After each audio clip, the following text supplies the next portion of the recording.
Welcome to the midweek message. We're going to be taking lessons from Proverbs chapter 17. I'm reading from the New Living Translation, and we're going to begin reading in Proverbs 17 and verse 7. Eloquent speech is not fitting for a fool, even less are lies fitting for a ruler. A bribe seems to work like magic for those who give it. They succeed in all they do. Disregarding another person's faults preserves love. Telling them about them separates close friends. A single rebuke does more for a person of understanding than 100 lashes on the back of a fool. Evil people seek rebellion, but they will be severely punished. It is safer to meet a bear robbed of her cubs than to confront a fool caught in folly. If you repay evil for good, evil will never leave your house. Those verses are Proverbs chapter 17, verses 7 through 13. Let's walk down the scripture. Eloquent speech is not fitting for a fool. Appropriate words don't come from foolish people. Soothing and healing and righteous and good words are not in the mouths of those who commit folly. Their speech betrays who they are. And eloquent speech is not fitting for a fool. It just doesn't fit. What they say doesn't seem to go with the character they manifest. Even less are lies fitting for a ruler. People that are going to be in charge need to tell the truth. It does not follow that a ruler will be given to deception. That's verse 7. Verse 8, a bribe seems to work like magic for those who give it. They succeed in all they do. Ain't that the truth? How many things in this world are actually accomplished because of payoffs? Follow the money. Despite what people say, and thankfully it's not true of every instance, but follow the money. How many things are accomplished by the changing hands of cash, property, other items of worth. But a bribe seems to work like magic. That's why so many people do it.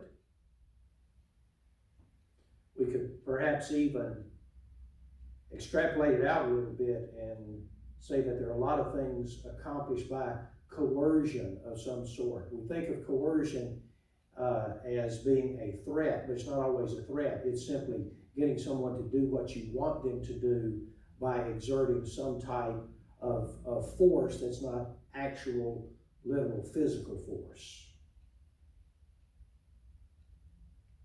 People that give bribes succeed in all they do for now. Solomon said, money answers all things. Today we say money talks. And our society is given over to gain. We ought not to suppose as believers that gain is godliness. Verse 9, disregarding another person's faults preserves love. Telling about them separates close friends. If you want to have good relations with people, show grace to those people. Folks appreciate it.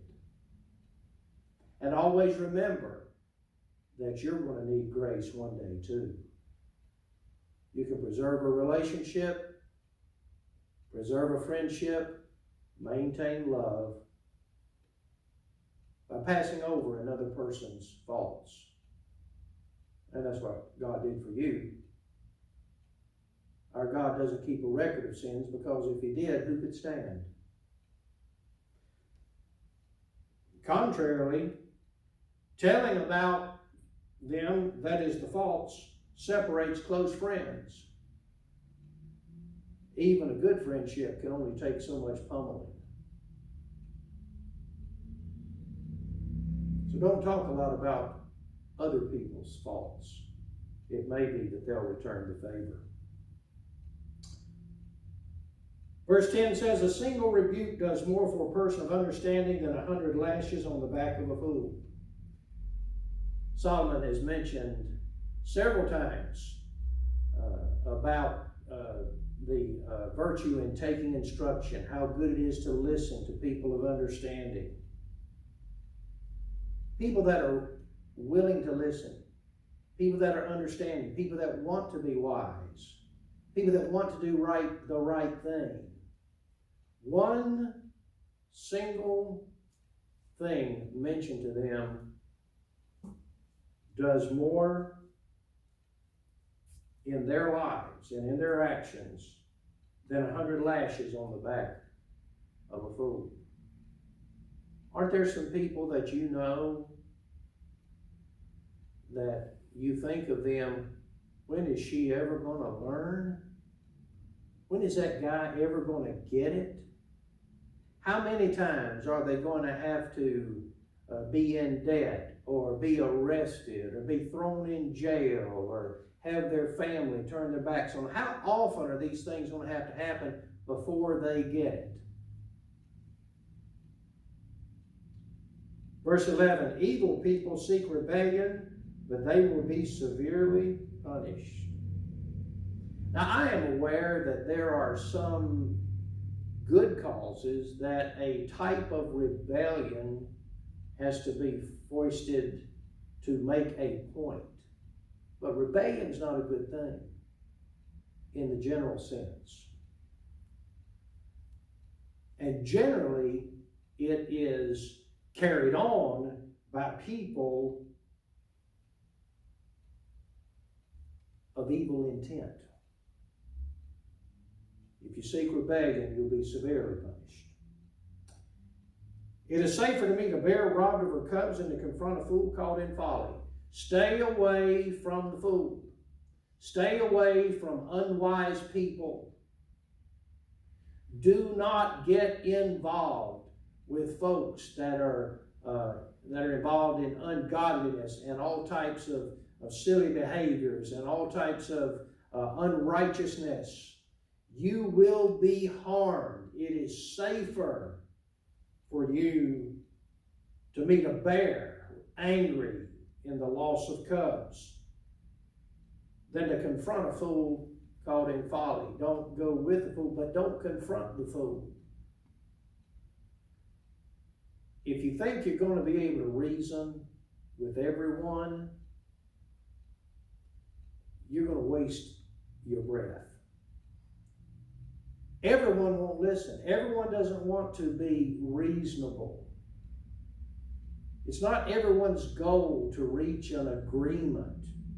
There are some people that are set on rebellion, that are not able to listen or even entertain eloquent speech. It doesn't fit with them. And sometimes we're thinking, well, we can confront this person and we'll be able to settle it. Well, maybe not. Do not join hands with the fool, but don't confront the fool. If you repay evil for good, evil will never leave your house. That's verse 13, the last one that I read.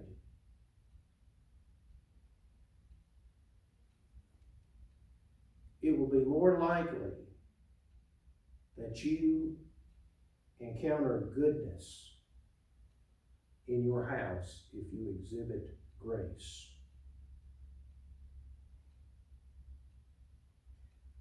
But if you repay evil for good, evil will never leave your house. We live in a day of great moral confusion. Scripture condemns those people that would make light darkness and darkness light, just flip things around. That's the age that we're living in today. Many will do exactly what Solomon says not to do. They'll repay evil for goodness and kindness shown to them, but in so doing, they ensure that evil will remain.